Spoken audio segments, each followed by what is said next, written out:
Yeah. Well, let's talk about the organizing institute or the trainings that you do. That's a program you helped develop at Step Up, Yes, right? I came in Step Up as a canvasser, but Ben always felt that there was more, and I always wanted to do more. I felt like there was a lot of learnings that I had over my 30-year experience of organizing now that I wanted to contribute to this organization.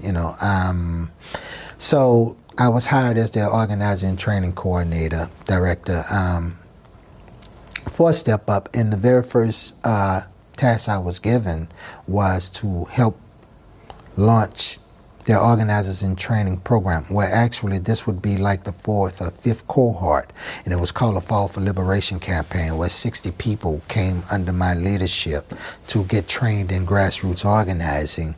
Out of that 60 people, they would get trained up in the art of civic engagement, how to build a base, how to do door knocking, canvassing, building genuine working relationships in the community, how to develop a campaign, how to develop a strategic plan, how to even believe in yourself and understand your relationship to power, those sort of things there. Out of that process, it would be a 10-week program that would exist, and the whole point of that program was to influence the outcomes of policies that was made on behalf of the working poor, but also influenced the national election that was happening just last year.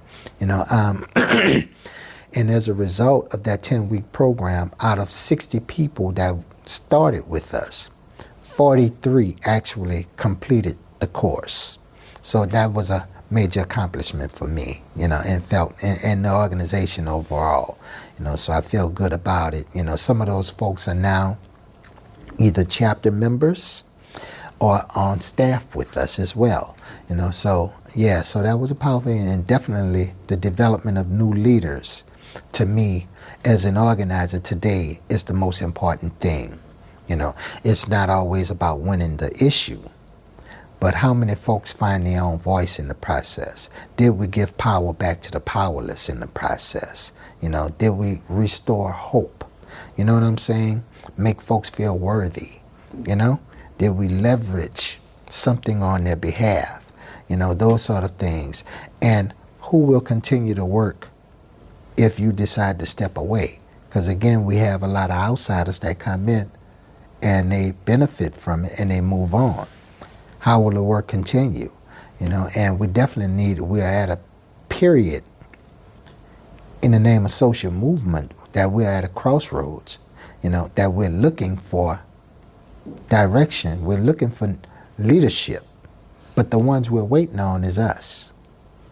And that can only happen through the development of new leaders. A lot of folks put the language in their budgets or their proposals, leadership development, but have no plan for how to develop a new leader.